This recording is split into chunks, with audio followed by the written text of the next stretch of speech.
It's about that time. Welcome to the Word of the Day. This is the final conclusion of King David in the second book of Samuel. Every time we read and meditate on the Word of God, we may notice something we have never noticed before, and it brings us into new levels of revelation, as well as it increases our faith. So let's see what we can glean from the scriptures today. When we last visited the nation of Israel, Amnon, King David's eldest son, assaulted his own sister Tamar and disgraced her by taking away the most precious thing she owned, her purity. Wicked Amnon threw out his half-sister from his home, saying to his servant, "Get this woman out of my sight," and bolt the door behind her. So his servant put her out and bolted the door after her. Now Tamar was wearing an ornate robe.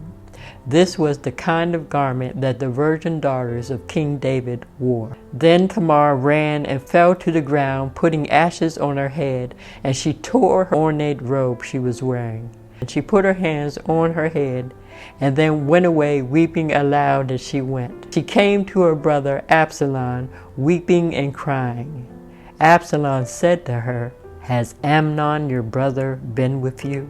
As she confirmed to him what Amnon had done to her, Absalom said, "Be quiet, my sister, for now. He is your brother. Don't take this thing to heart."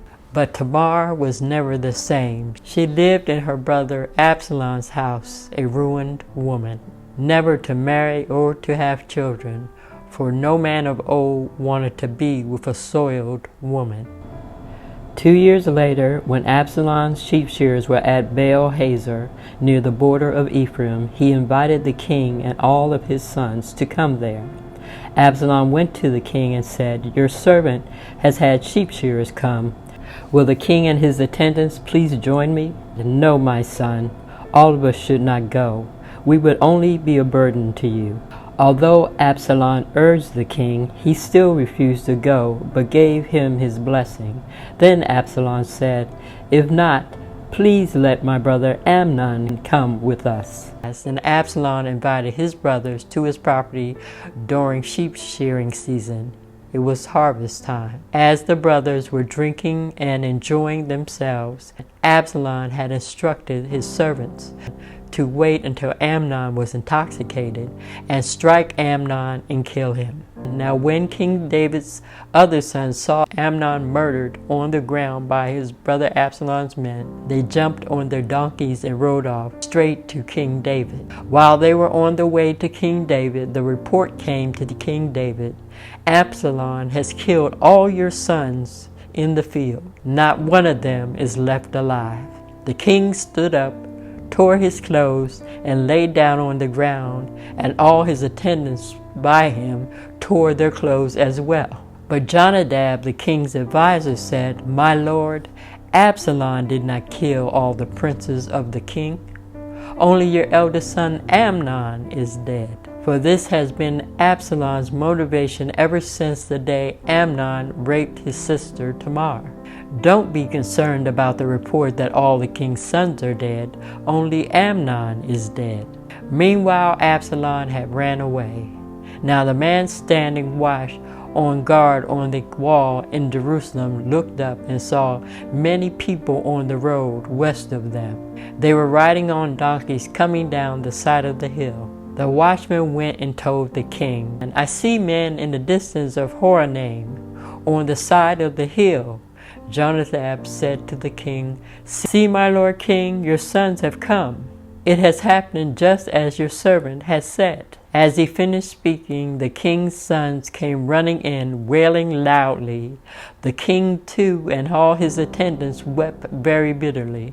Now Absalom fled and went to the king of Geshur. But King David mourned many days for his eldest son Amnon. After Absalom fled and went to Geshur, he stayed there 3 years. King David longed to go to Absalom, but he didn't, because he had peace with Amnon's death. Later Joab, the commander of King David's army, knew that the king's heart longed for his son Absalom. So Joab, his commander, sent someone to Tekoa to have a wise woman brought to him. He said to her, "Go to the king and pretend you are in mourning. Dress in mourning clothes and don't use any perfumes. I want you to act like a woman who has spent many days grieving for your dead. Then go to the king and speak these words to him." When the woman from Tekoa went to the king, she fell on her face toward the ground, toward him to pay him honor. She said, "Help me, your majesty." The king asked her, "What is troubling you, woman?" "I am a widow. My husband is dead, and I have 2 sons. But they got into a fight with each other in the field, and no one was there to separate them or to stop them from fighting. One son killed the other. Now my whole clan has risen up against me and told me to hand over my one son so that they may put him to death. They want to kill the only son I have left. This will wipe out my husband's name from his clan and leave my husband without a name or descendant on the face of the earth." The king said to the woman, "Go home, and I will issue a decree on your behalf, woman." The woman said to him, "Let the iniquity be on me and my father's house, and the king will be guiltless. If anyone says anything to you, bring them to me, and they will not bother you again. Let the king swear an oath to the Lord his God to prevent those that will try to avenge the blood of my dead son, so that my other son will not be destroyed." King David swore, "As surely as the Lord lives, not one hair on your son's head will fall to the ground." "May I ask one more thing of you, dear king?" "Speak," said David. "Why then have you not been convicted? For the king has not brought back his own banished son. And like blood is spilled on the ground, which cannot be recovered, so we also must die? It is a respecter of persons, but God desires ways that a banished person does not remain banished from him forever. I thought I would speak to you, King David, that you might grant your servant's request. Perhaps the king will agree to deliver me from the hand of the men who are trying to cut off both me and my son from God's inheritance. Your words secure my inheritance, for you are like an angel of God in discerning good and evil. May the Lord your God be with you. And be truthful with me, woman. Do not hide the truth from me. I am listening, my lord king. Isn't my commander Joab behind all your words?" The woman answered, "As surely as you live, my king. No one can turn to the right or to the left from anything the king says. Yes, it was your servant Joab who instructed me to do this and who told me what to say. He only did it so Absalom, your son, could come home. The king has wisdom like that of an angel of God. He knows everything that happens in his land." King David summoned Joab. "Very well, I will do it. Go, bring back my son Absalom." Joab fell with his face to the ground to pay King David honor, and he blessed the king. Then Joab went to Geshur and brought Absalom his son back to Jerusalem. But David said, "Absalom must go to his own house. He will not see my face." So Absalom went to his own house and did not see the king. Now Absalom was the most handsome man in all of Israel. There was not a man so highly praised for his handsome appearance as Absalom. And from the top of his head to the soles of his feet, there was not a blemish on him. Whenever he cut his hair, he used to cut his hair once a year because it became too heavy for him to carry. Absalom was a prideful man. He would even weigh his own hair, and its weight was 200 shekels, which is equal to 5 pounds. Absalom had 3 sons and 1 daughter, and his daughter's name was Tamar, the same as his dear sister, and she was a beautiful woman as well. Now Absalom lived 2 years in Jerusalem without seeing King David's face. Then one day Absalom sent for Joab in order to send him to the king, but Joab refused to come to him. So he summoned for Joab a second time, but Joab refused again as well and did not show up. Then he said to his servants, "Joab's field is next to mine, and he has barley there. Go and set it on fire." So Absalom's servants set his field on fire. Then Joab finally did come to Absalom's house, and he said to him, "Why have you set my field on fire?" Absalom said to Joab, "I need to talk to you." Go to my father the king and ask, why have you allowed me to come from Geshur? It would have been better for me if I was still there. Now then, I want to see the king's face. If I am guilty of anything, let him put me to death. So Joab went to King David and told him this. Then King David summoned Absalom, and he came in and bowed down with his face to the ground before the king. And King David kissed his son. This is 2 Samuel chapter 14.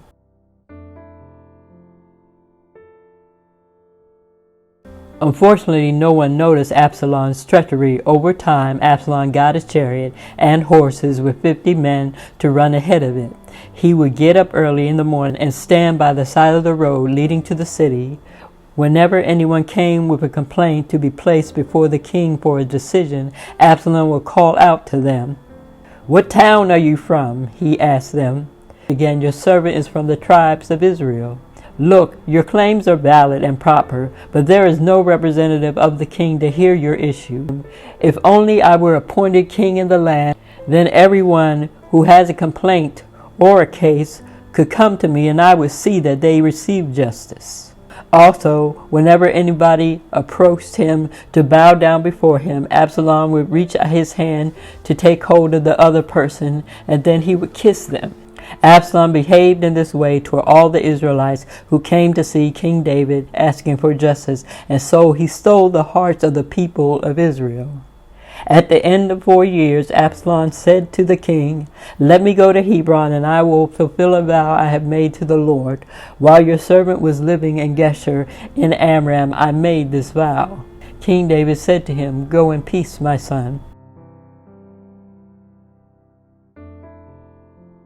So he went to Hebron. Then Absalom sent secret messengers throughout the tribes of Israel to say, "As soon as you hear the sound of the trumpets, then say, 'Absalom is king.'" And what a treacherous snake he truly was.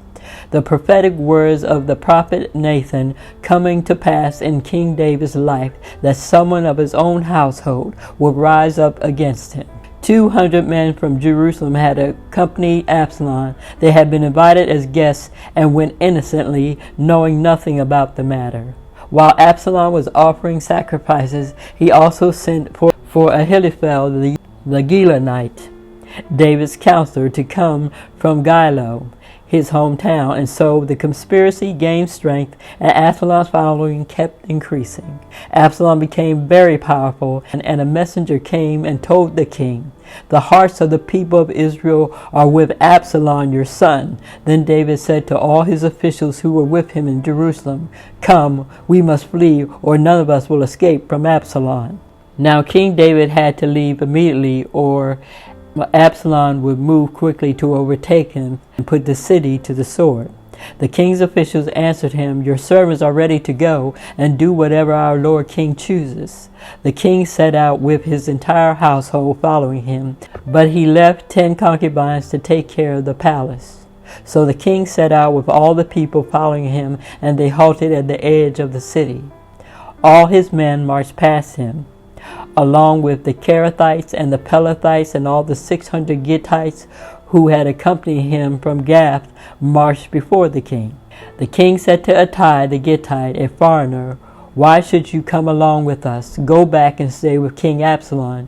You are a foreigner, an exile from your homeland. You came only yesterday, and today shall I make you wander about with us when I don't know where I'm going? Go back and take your people with you. May the Lord show you kindness and faithfulness." But Ittai would not leave King David. He said, "As surely as the Lord lives, as for my lord the king lives, wherever my lord king may go, whether it means life or death, there will your servant be also." David said to Ittai, "Go ahead, march on." So Ittai the Gittite marched on with all his men and the families that were with him. So for the second time in King David's life, he was a fugitive. The whole countryside wept aloud as the king and all the people passed by. The king also crossed the Kidron Valley, and all the people moved on toward the wilderness. Zadok the priest was there too, and all the Levites who were with him were carrying the Ark of the Covenant of God. They set down the Ark of God and Abiathar offered sacrifices until all the people had finished leaving the city. Then David said to Zadok the priest, "Take the ark of God back into the city. If I find favor in the Lord's eyes, he will bring me back and let me see it and his dwelling place again. But if God is not pleased with me, then I am ready. Let him do to me whatever seems good to him. Do you understand? Go back to the city with my blessing. Take your son Ahimaaz with you. You and Abiathar return with your 2 sons. I will wait at the fords in the wilderness until word comes from you to inform me." So Zadok and Abiathar took the ark of God back to Jerusalem and stayed there. But David continued up the Mount of Olives, weeping as he went. His head was covered, and he was barefoot. All the people with him covered their heads too, and were weeping as they went up. Now David had been told, Ahithophel, King David's own counselor, is among the conspirators with Absalom. So David prayed, "Lord God, turn Ahithophel's counsel into foolishness." When David arrived at the summit where people used to worship God, Hushai the Archite, King David's friend, was there to meet him, and his robe was torn and dust was on his head. King David said to him, "If you go with me, you will be a burden to me. But if you return to the royal city and say to Absalom, 'Your Majesty, I will be your servant, as I was your father's servant in the past, but now I will be your servant,' then you can help me by frustrating Ahithophel's advice." David said, "The priests Zadok and Abiathar will be there with you. Tell them anything you hear in the king's palace." Their 2 sons, Ahimaaz, the son of Zadok, and Jonathan, the son of Abiathar, are there with them. Send them to me with anything you hear. So David's spy, Hushai, went back to the royal city, and he arrived in Jerusalem as Absalom was entering the city. This is 2 Samuel 15. When David had gone a short distance beyond the summit, there was Ziba, the steward of Mephibosheth, the son of his beloved friend Jonathan, waiting to meet him. He had a string of donkeys saddled and loaded with 200 loaves of bread, 100 cakes of raisin, 100 cakes of figs, and a skin of wine. The king asked Ziba, "Why have you brought these to me?" And Ziba answered, "The donkey are for the king's household to ride on. The fruit and the bread are for the men to eat, and the wine is to refresh those who have become exhausted in the wilderness." The king then asked, "And where is King Saul's grandson Mephibosheth?"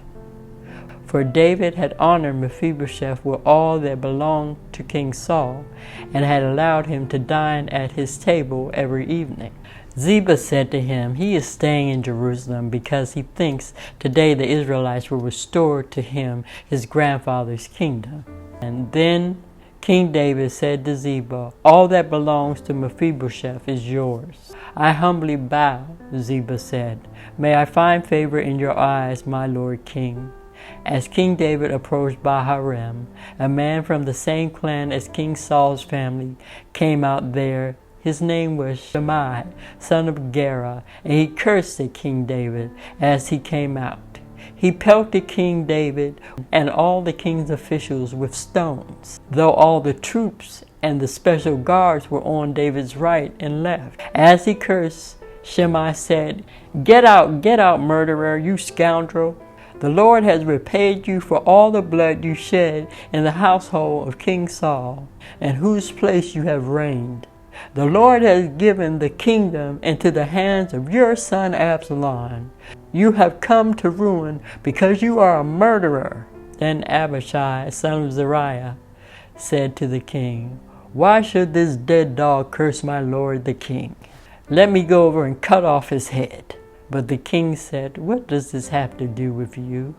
If he is cursing because the Lord said to him, 'Who can ask, Why do you do this?" Even in the worst of situations, King David reveals how honorable he was. David said to Abishai and all his officials, "My son, my own flesh and blood, is trying to kill me. How much more than this Benjamite? Leave him alone and let him curse, for the Lord has told him to. It may be that the Lord will look upon my misery and restore me to my covenant blessing instead of his curse today." If you notice, the prophet Nathan's prophetic words from God are coming to pass in the life of King David. For he told David the sword would never depart from his house, meaning conflict, for someone of his own household would rise up against him. Now when Absalom first invited the king's sons, his half-brothers, to his property for sheep shearing, he also invited his father, King David. Now, if Absalom only intended to kill his brother Amnon for hurting his sister, then why would he invite his own father to come? I personally believe Absalom wanted to kill King David and his brother Amnon and anyone else in the line of succession because Absalom wanted to be king. For if he killed King David and his eldest son Amnon, Absalom would be the next in line to be king. But David refused to come to Absalom's property. That is why Absalom just killed Amnon for hurting his sister Tamar, revealing even our worst enemies can be someone we are closely familiar with. So David and his men continued along the road while Shimei was going along the hillside opposite him, cursing as he went and throwing stones at him and showering him with dirt. The king and all the people with him arrived at their destination exhausted, and there he refreshed himself. Meanwhile, Absalom and all the men of Israel came to Jerusalem, and Ahithophel, his counselor, was with him. Then Hushai the Archite, David's spy, went to Absalom and said to him, "Long live the king! Long live the king!" Absalom said to Hushai, "So this is how you show love to your friend? If he's your friend, why didn't you go with him?" Hushai said to Absalom, "No, the one chosen by the Lord, by these people and all the men of Israel, his I will be, and I will remain with him. Furthermore, whom should I serve? Should I not serve the son, just as I serve your father? So I will serve you." Absalom said to Ahithophel, his counselor, "Give us your advice. What should we do?"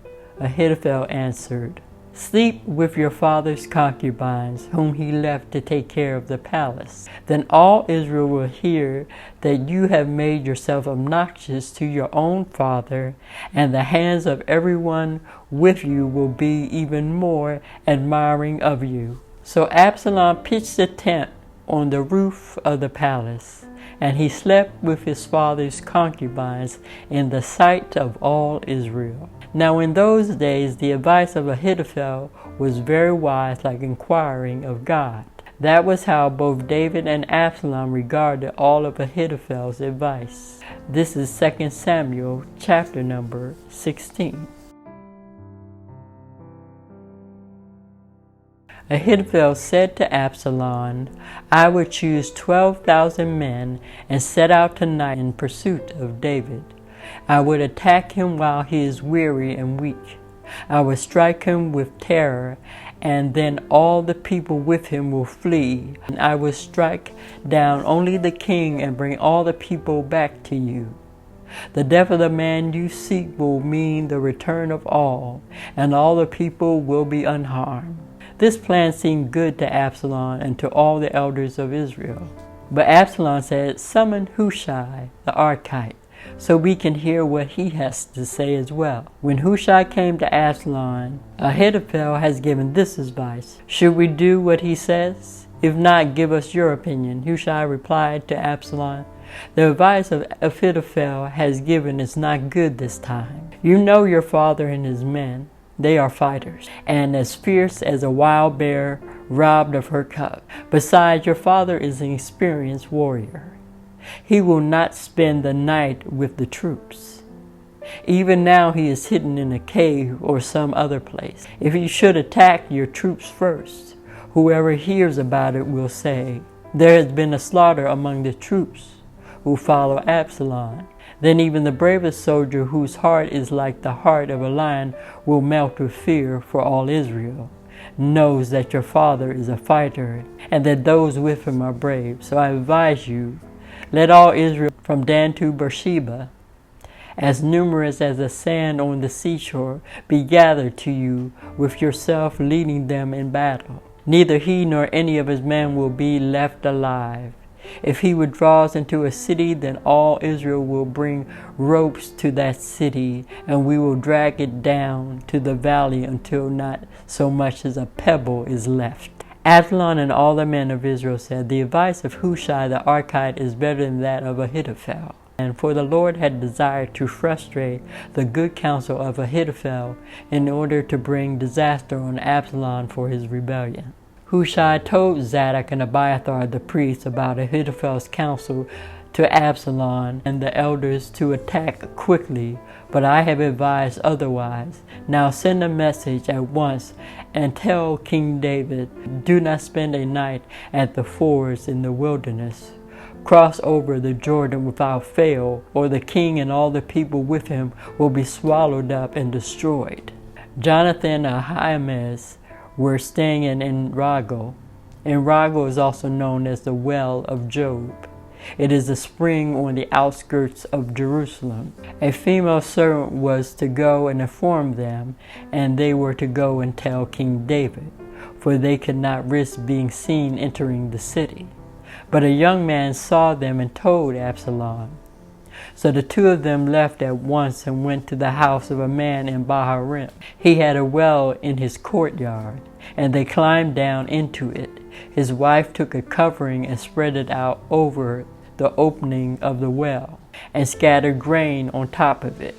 When Absalom's men came to the woman at the house, they asked, "Where is Ahimaaz and Jonathan?" The woman answered them, "They've crossed over the brook." The men searched but found no one, so they returned to Jerusalem. After they had gone, the two men climbed out of the well and went to inform King David. They said to him, "Set out across the Jordan River at once. Ahithophel has advised against you."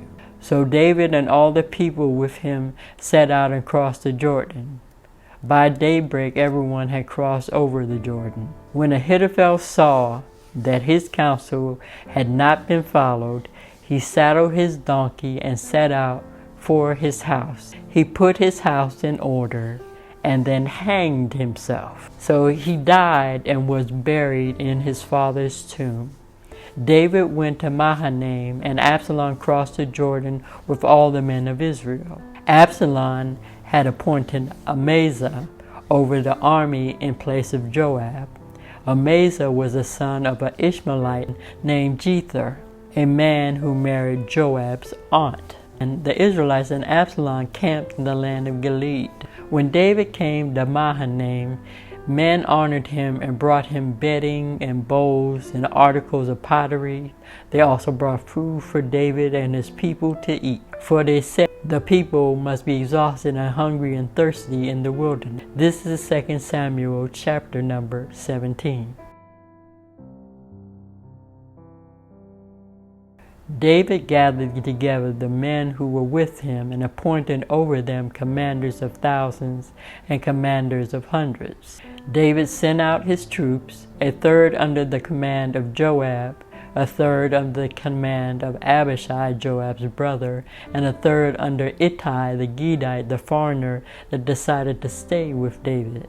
The king told the troops, "I myself will surely march out with you." But the men said, "You must not go out. If we are forced to flee, they won't care about us. Even if half of us die, they won't care. But you are worth 10,000 of us. It would be better now for you to give us support from the city." The king answered, "I will do whatever seems best to you." So David stood beside the gate while all his men marched out in units of hundreds and thousands. The king commanded Joab, Abishai, and Ittai, "Be careful with the young man, my son Absalom, for my sake. And all the troops heard the king giving orders concerning Absalom and each of the commanders. For even though Absalom sought David's life, David did not want Absalom to die. For David did not want them to kill his son. David's army marched out of the city to fight Israel, and the battle took place in the forest of Ephraim. There Israel's troops ran from David's men, and the casualties that day were very great, 20,000 men. The battle spread over the whole countryside. Now Absalom happened to meet David's men. He was riding his mule. As the mule went under thick branches of a large oak, Absalom's long hair got caught in the tree. He was left hanging in midair by his hair, while the mule he was riding kept on going. When one of the men saw what had happened, he told Joab, "I just saw Absalom hanging in an oak tree by his hair." Joab said to the man who had told him this, "What? You saw him? Why didn't you strike him to the ground right there and kill him? Then I would have to give you 10 shekels of silver and a warrior's belt for killing the enemy." But the man replied to Joab, his commander, "Even if 1,000 shekels were weighed out in my hands, I would not lay a hand on the king's son. I heard the king when he commanded you and Abishai and Ittai protect the young man Absalom for my sake. And if I had put my life in jeopardy and nothing is hidden from the king, you would have kept your distance from me." So Joab took 3 javelins in his hand and plunged them into Absalom's chest. While Absalom was still alive in the oak tree, 10 of Joab's armor-bearers surrounded Absalom and struck him down, and they killed him. Then Joab sounded the trumpet, and the troops stopped pursuing Israel, for Joab halted them. They took Absalom, threw him into a big pit in the forest, and piled up large heaps of rock over top of him. Meanwhile, all of Israel fled to their homes. Previously, being full of pride, Absalom had taken a pillar and erected it in the king's valley as a monument to himself. A man full of pride, for he thought, "I have no son to carry on the memory of my name." He named the pillar after himself and called it Absalom's monument to this day. And now Ahimaaz, the son of Zadok, said, "Let me run and take the news to the king that the Lord God has vindicated him by delivering him from the hand of his enemies." "You are not the one to take that news today," Joab told him. "You may take the news another day, but you must not do this today, because the king's son is dead." Then Joab said to the Cushite, "Go and tell the king what you have seen." The Cushite bowed down before Joab and ran off. Ahimaaz, son of Zadok, again said to Joab, "Please let me run behind the Cushite." But Joab replied, "My son, why do you want to go? You don't have any news that will bring a reward. Please, I want to go." So Joab said, "Go."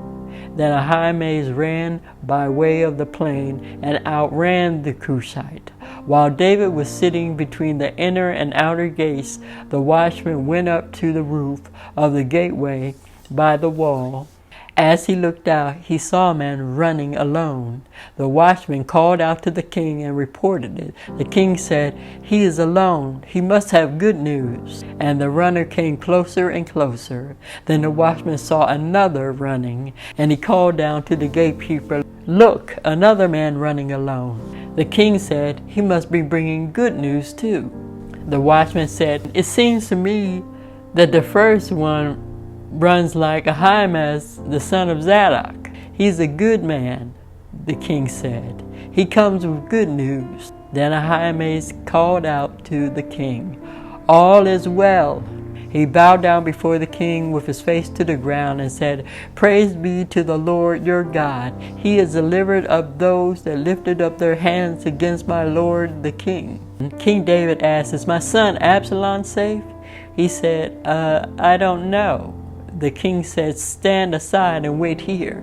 So he stepped aside and stood there. And then the Cushite arrived and said, My Lord King, hear the good news. The Lord has vindicated you today by delivering all that rose up against you. The king asked the Cushite, Is the young man Absalom safe? The Cushite replied, May the enemies of my lord the king and all who rose up to harm you be like that young man. The king was shaken. He went up to the roof over the gateway and wept. As he went, he said, My son, Absalom, my son Absalom. If only I had died instead of you. O Absalom, my son, my son. This is 2 Samuel chapter number 18. Joab was told the king is weeping and mourning for Absalom, and for the whole army the victory that day was turned into mourning, because on that day the troops heard it said, The king is grieving for his son. The king covered his face and cried aloud, Oh, my son, Absalom, my son, Absalom, my son, my son. Then Joab went into the house to the king and said, Today you have humiliated all your men, who have just saved your life and the lives of your sons and daughters and the lives of your wives and your concubines. You love those who hate you and you hate those that love you.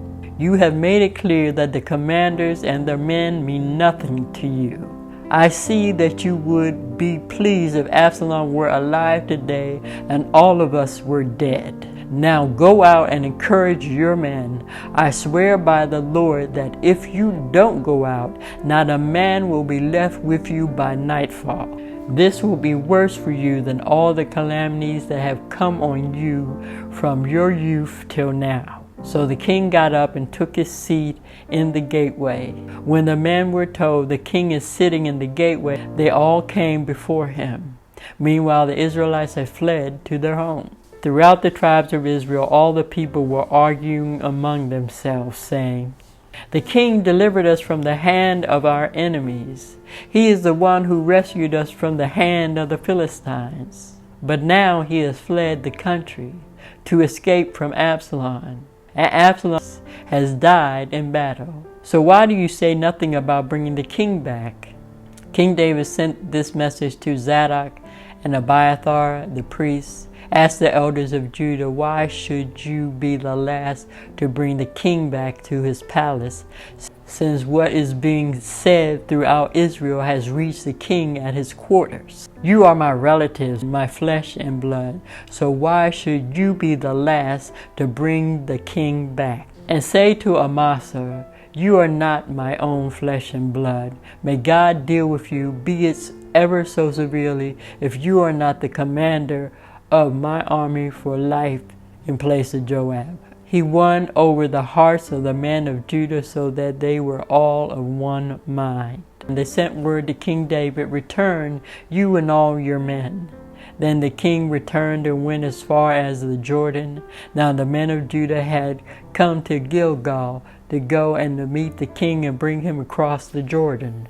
Shimei, the son of Gera, that threw rocks at him, the Benjamite from Bahurim, hurried down with the men of Judah to meet King David.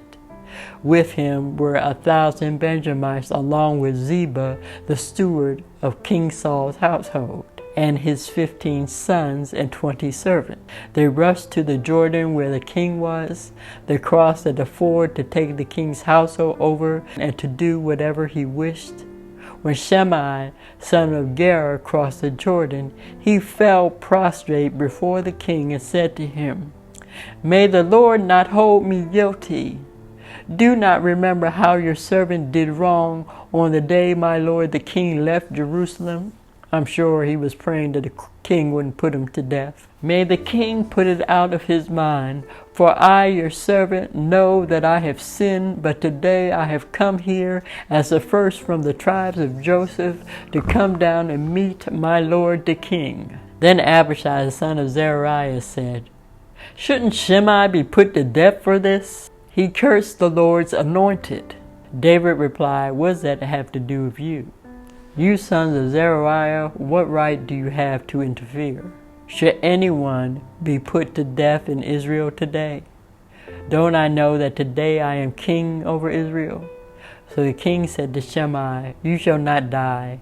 And the king promised him an oath. Then Mephibosheth, Saul's grandson, also came down to meet the king.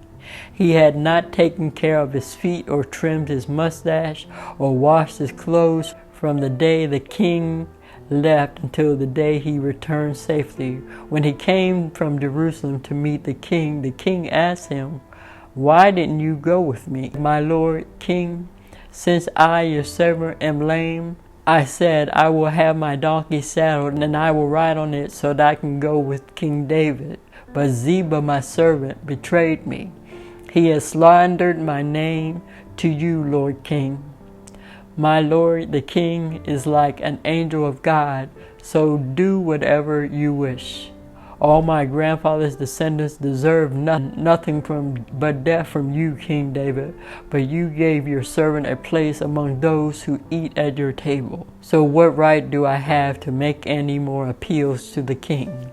The king said to him, I order you and Ziba to divide the land. Mephibosheth said to the king, Let him take everything. Again, now that my lord the king has returned home safely.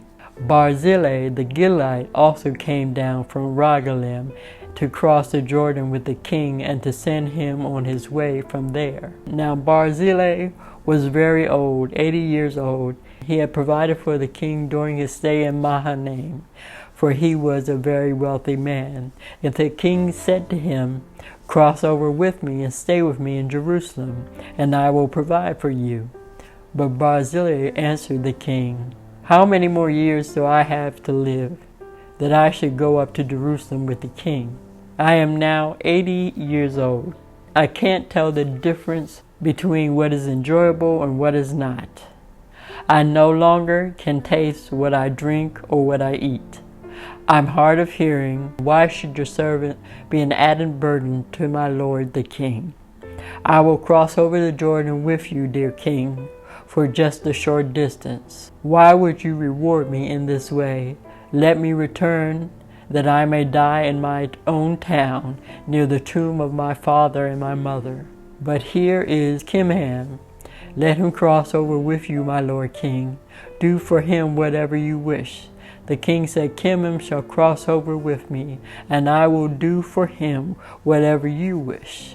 And anything you desire from me I will do for you. So all the people crossed the Jordan, and King David crossed over. The king kissed Barzillai and bid him farewell, and Barzillai returned to his home. And when the king crossed over to Gilgal, Kimham crossed with him. All the troops of Judah and half the troops of Israel had taken the king over.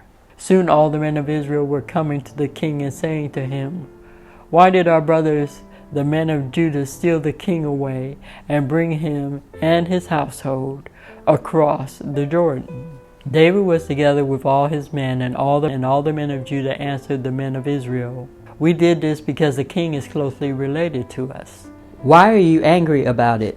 Have we eaten of the king's provision? Have we taken anything for ourselves? Then the men of Israel answered the men of Judah, We have 10 shares in the king, so we have a greater claim on David than you have. Why then do you treat us with contempt? Weren't we the first to speak about bringing back King David? But the men of Judah pressed their claims even more forcefully than the men of Israel. This is 2 Samuel chapter 19. Now a troublemaker named Sheba, son of Bichri, a Benjamite, happened to be there. He sounded the trumpet and shouted, We have no share in David, no part in Jesse's son.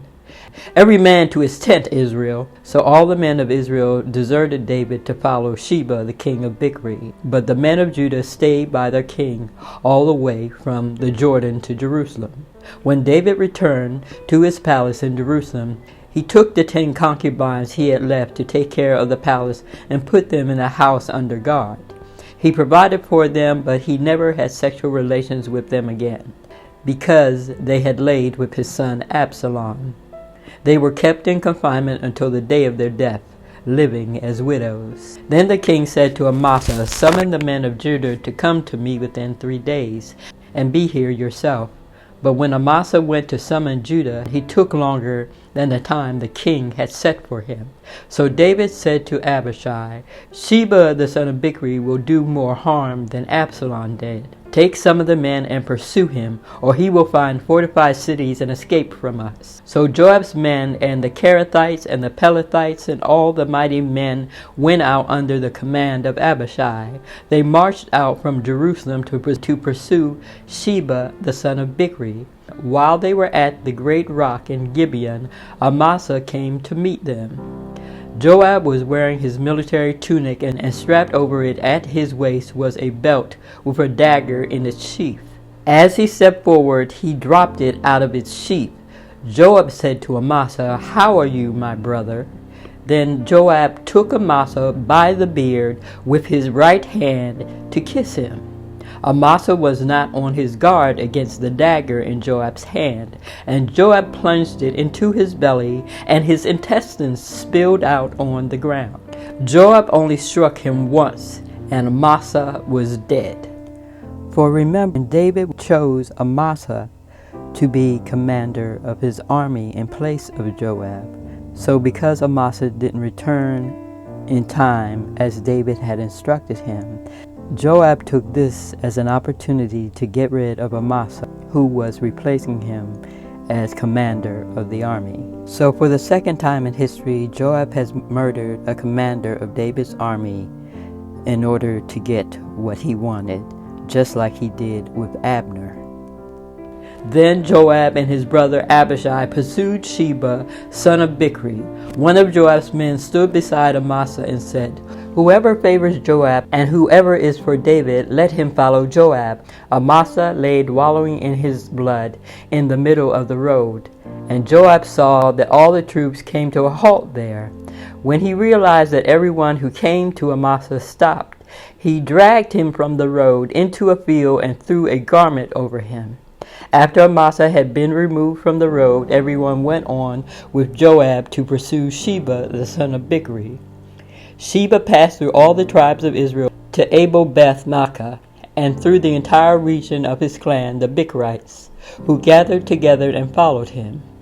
All the troops with Joab came and besieged Sheba at Abel-Beth-maachah. They built a siege ramp up to the city, and it stood against the outer fort. While they were battering the wall to bring it down, a wise woman called from the city, "Listen, listen! Tell Joab to come here so that I can speak to him." Joab went toward her, and she asked, "Are you Joab?" "I am," he answered. She said, "Listen to me." "I'm listening." She continued, "Long ago they used to say, 'Get your answer at Abel.' We are the peaceful and faithful people in Israel. You are trying to destroy a city that is a mother in Israel. Why do you want to swallow up the Lord's inheritance? Far be it from me to swallow up or destroy any of you. That is not the case. A man named Sheba, son of Bichri, from the hill country of Ephraim, has lifted up his hand against the king, against King David. Hand over this one man, and I'll withdraw from your city. His head will be thrown to you from the wall." Then the woman went to all the people with her, and they cut off the head of Sheba, the son of Bichri, and threw it to Joab.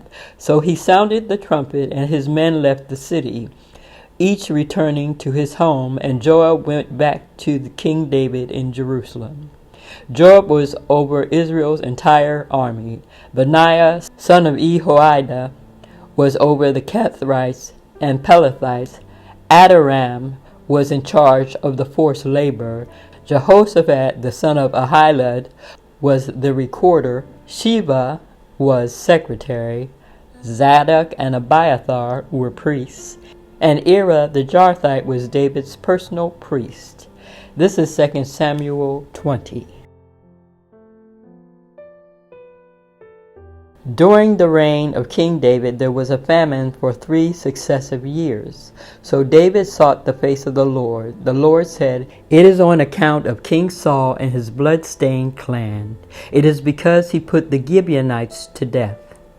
The Gibeonites were servants to Israel, who Joshua and the elders swore an oath to them and spared them from death during his leadership over Israel. But King Saul summoned the Gibeonites and spoke to them. Now the Gibeonites were not part of Israel, but they were survivors of the Amorites. But Saul, in his zeal for Israel and Judah, had tried to annihilate them. David asked the Gibeonites, "What shall I do for you? How shall I make atonement so that you will bless the Lord's inheritance, Israel?"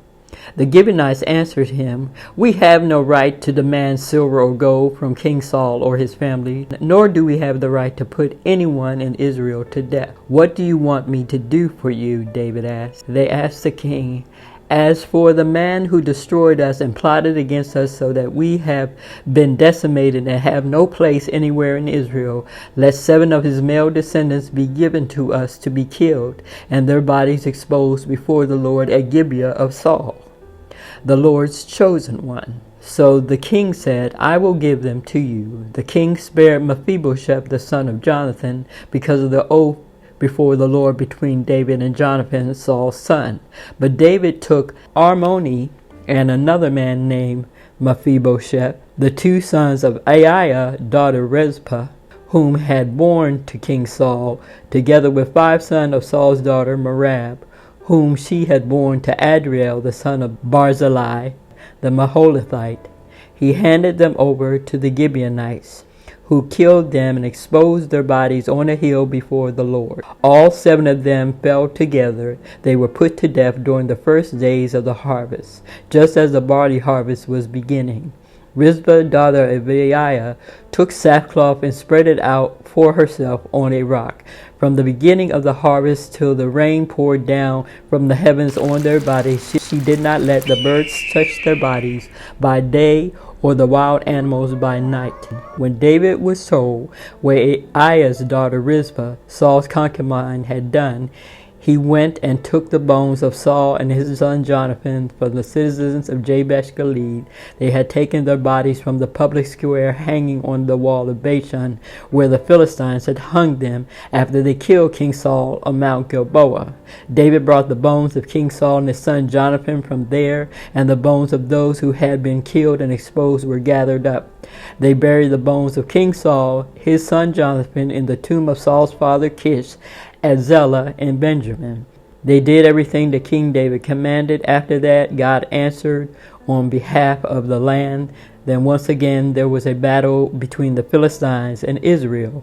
David went down with his men to fight against the Philistines, and he became exhausted. Now Ishbosheth, one of the descendants of the Anakites, the Nephilim, he was a giant, whose spearhead weighed 300 shekels, which is equal to 62 pounds, and who was armed with a new sword, said he would kill King David. But Abishai came to David's rescue. He struck the Philistine down and killed him. Then King David's men swore to him, saying, "Never again will you go out with us to battle, so that the lamp of Israel will not be extinguished." Over the course of time, there was another battle with the Philistines at Gob. At that time, Sibbecaiah the Hushathite killed Saph, one of the descendants of Rapha, in another battle with the Philistines at Gob. Elhanan, the son of Jair the Bethlehemite, killed the brother of Goliath the Gittite, who had a spear with a shaft like a weaver's rod, which is a long circular pole. In still another battle which took place in Gath, there was a huge man with 6 fingers on each hand and 6 toes on each foot, 24 in all. He was a descendant of the Anakites, the Nephilim. He was a giant. When he taunted Israel, Jonathan, son of Shemaiah, killed him. These were descendants of Rapha and Gath, and they fell at the hands of David and his men. This is 2 Samuel chapter 21.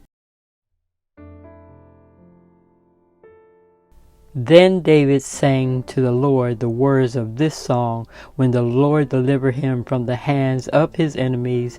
He said, "The Lord is my rock, my fortress and my deliverer. My God is my rock, in whom I take refuge, my shield and the horn of my salvation. He is my stronghold, my refuge and my Savior. From violent people you saved me. I called to the Lord, who is worthy of praise, and have been saved from my enemies. This is 2 Samuel 22.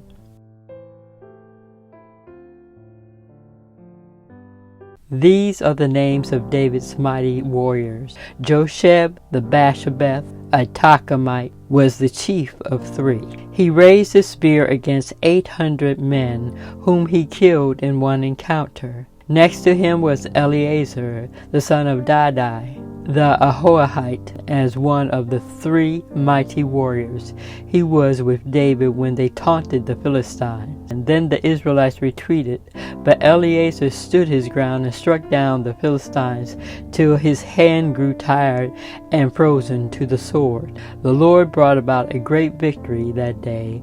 The troops returned to Eleazar, but only to strip the dead. Next to him was Shammah, son of Agi, the Hararite, when the Philistines banded together at a place. But Shammah took his stand in the middle of the field. He defended it and struck the Philistines down, and the Lord brought about a great victory through him.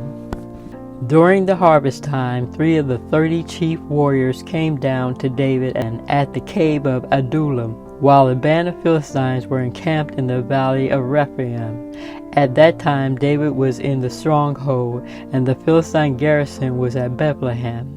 David longed for water and said, "Oh, that someone would get me a drink of water from the well near the gate of Bethlehem." So the 3 mighty warriors broke through Philistine lines, drew water from the well near the gate of Bethlehem, and carried it back to David. But he refused to drink. Instead, he poured it out before the Lord. "Far be it from me, Lord, to do this. Is it not the blood of men who went at risk of their lives?" And David would not drink it. Such were the exploits of the 3 mighty warriors. Abishai was the chief of the 3.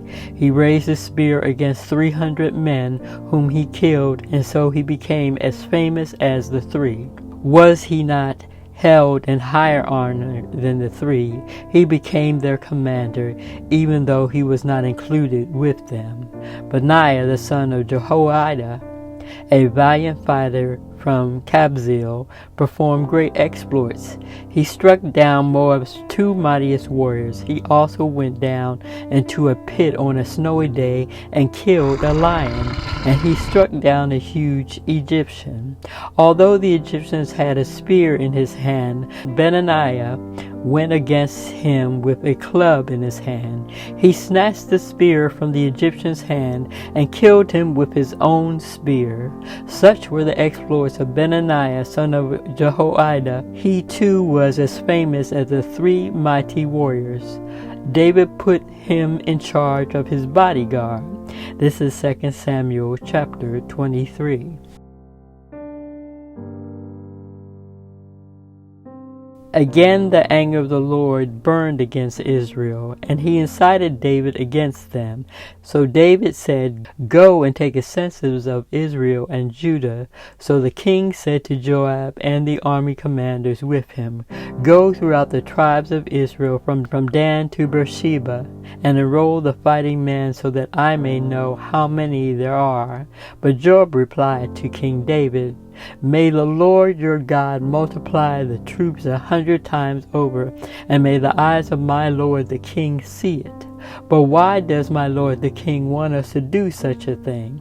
The king's word, however, overruled Joab and the army commanders. So they left the presence of the king to enroll and take a census of all the fighting men in Israel. After crossing the Jordan, they camped near Aroer, south from there, town to town, and came back to Jerusalem at the end of 9 months and 20 days. Joab reported the number of the fighting men to the king. In Israel there were 800,000 able-bodied men who could handle a sword, and in Judah 500,000. King David was conscience-stricken after he had counted the fighting men, and he said to the Lord, I have sinned greatly in what I have done. Now, Lord, I beg you, take away my guilt from your servant. I have done a very foolish thing. But David got up the next morning. The word of the Lord had come to Gad the prophet, David's seer. This is an example why we need prophets and others with the Spirit of God. For God does not give his word to one man, but many, that we might work together in unity as a family and lean on each other like a family should. For prophets are similar to the archangel Gabriel. They deliver the message from the mind of God. So God said to the prophet Gad, go and tell David, this is what the Lord says. I am giving you 3 options. Choose one of them for me to carry out against you for your sin. So Gad went to David and said to him, shall there come on you 3 years of famine in your land, or 3 months of fleeing from your enemies while they pursue you, or 3 days of plague in the land? Gad said, now then, think it over and decide how I should answer the one that sent me, meaning the Lord. David said to Gad, I am in deep distress. Let us fall into the hands of the Lord, for his mercy is great. But do not let me fall into human hands. So the Lord sent a plague on Israel from that morning until the end of the time designated, and 70,000 of the people from Dan to Beersheba died. When the angel stretched out his hand to destroy Jerusalem, the Lord relented concerning the disaster and said to the angel who was afflicting the people, enough, withdraw your hand. When David saw the angel who was striking down the people, he said to the Lord, I have sinned. I, the shepherd, have done wrong. These are but sheep, and what have they done? Let your hand fall on me and my family. On that day Gad went to David and said to him, go up and build an altar to the Lord on the threshing floor of Araunah the Jebusite. So David went up as the Lord had commanded through the prophet Gad.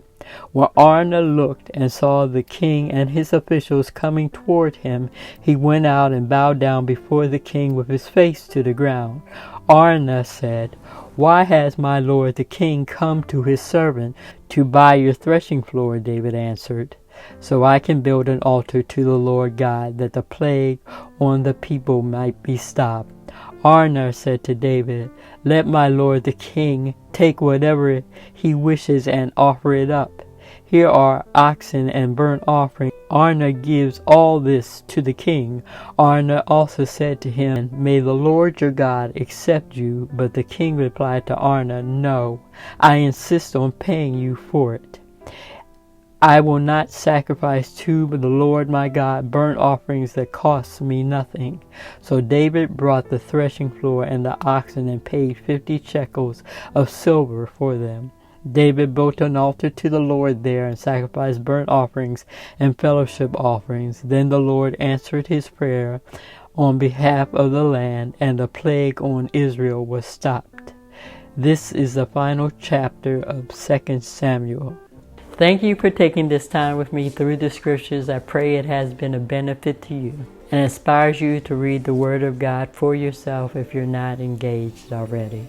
Please assist me in spreading the gospel of the Lord Jesus Christ by sowing a seed, and it allows me to bring a better caliber of videos to you. Thank you in advance for your generous gift. 2 Timothy 2:15 says, study to show thyself approved unto God, a workman that needeth not be ashamed, rightly dividing the word of truth. This is the word of the day, and I am Pastor Michelle Parks. Please like and share, and by all means subscribe to this channel. I look forward to seeing you again next time. Blessings and shalom. Have a blessed day.